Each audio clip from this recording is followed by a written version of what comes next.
Hey everyone, it's Sarah. Welcome back to my writing tip series. In the month of June, I'm going to be talking about revision and editing your work. And today specifically, I'm talking about 4 things you need to know about feedback. The first thing is that feedback is important. It's very important to get a sense of what the reader is going to think about your writing. When you are just working on your writing, you often have, blinders on so that you can't objectively see maybe parts that might be confusing, or sometimes you won't be able to see if a character is coming off as unlikable, if the dialogue sounds unrealistic, if you have too many characters being introduced too fast, or if your story jumps around and is very abrupt. These are the kinds of things that you won't see by yourself. And it is crucial to get feedback from another person so that you can make your work the best that it can be. I mean, think about it. It is kind of arrogant to say, that you know everything there is to know about writing and storytelling, and you couldn't benefit from listening to anyone else. I mean, every professional writer that I know gets feedback from other people. I always get feedback from a lot of other people because sometimes the way you intend something to come across, it doesn't come across that way at all. So you have to figure out how you can fix it to make your intentions clearer so that when the reader reads your book, they are more likely to get the things out of it that you wanted them to get out of it. The second thing you need to know is that there is an art to taking feedback. Now, what do I mean by this? You have to learn how to take criticism and how to receive feedback. There's really no easy way to do this except just practicing a lot over time. I mean, the first time you get feedback on anything you've written can be painful. Hopefully the person giving you feedback knows how to do it in such a way that presents the problems you might need to solve without making you feel like a bad writer. But sometimes that's not always the case. I remember I wrote a play in college, and it was actually a musical because I am a singer-songwriter, folk musician type, and I wanted to combine my acoustic music with my playwriting, so I wrote this musical that kind of did both. And I had a staged reading, and afterwards there was a talkback where the audience basically just bashed my play for 30 minutes, and they were really harsh, a lot of them.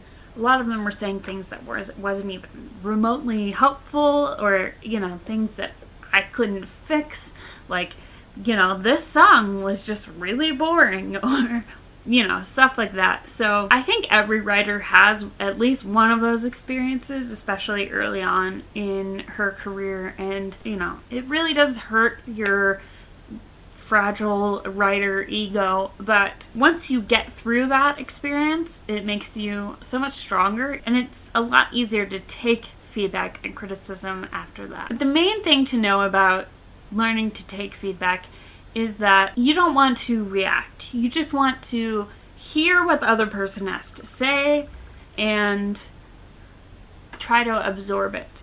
Like when we were in writing workshop classes in graduate school, or even in undergrad or other places I've done workshops, the general rule of thumb is that the class will discuss your writing, and you as the writer are not allowed to say anything until the end of the discussion, so that you're not constantly jumping in and, defending, well, this is why I wrote that this way, and this is what I intended here, and reacting to the things that other people are saying. You just want to receive the feedback that is given to you, decide which feedback is helpful, and move on. Which leads me to the next thing that you need to know, and that is that feedback is subjective. yes, it is true that there are some people in the world who probably know more about the art of creative writing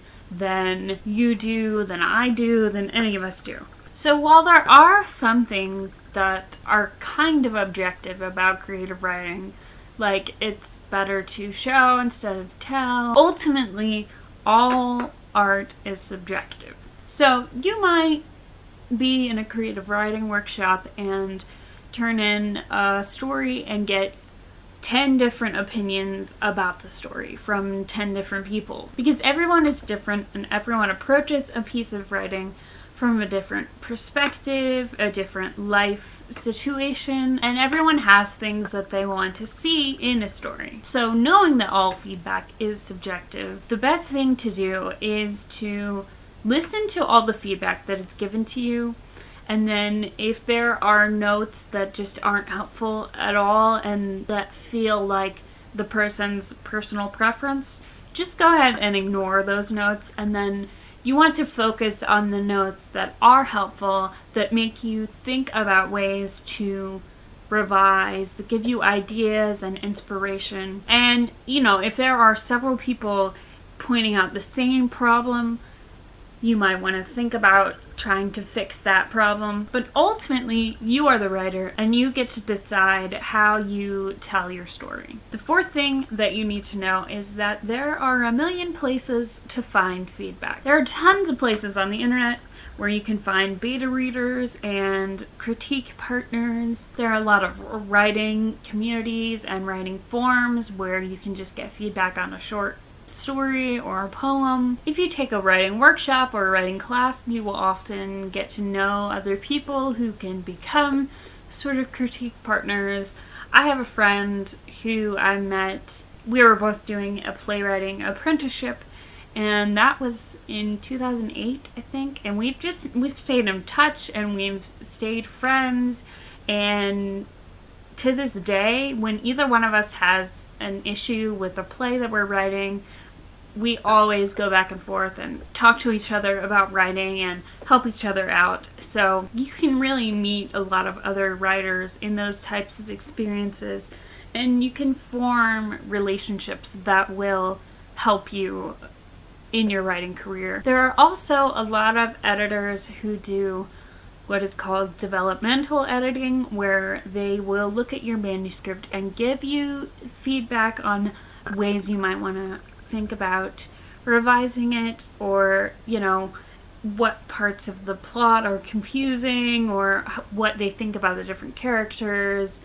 which direction you might want to take the story in. I do some of this work as well. Alright, that's it for me on the things you need to know about feedback. Make sure you subscribe to my channel if you want to see more videos about writing or about books. Next week, I'm going to be talking about 5 ways to edit your novel. So make sure you stick around for that. Also check out my mailing list, The Daily Writer, for daily writing inspiration. I'll leave a link to that down below. And let me know if you have anything to add to the conversation about feedback. What do you think about it? I will also leave a list of places where you can go to get feedback down below in case you are interested in that. Don't forget to click the like button if you enjoyed this video, and I will see you guys next time. Thanks for watching. Happy writing!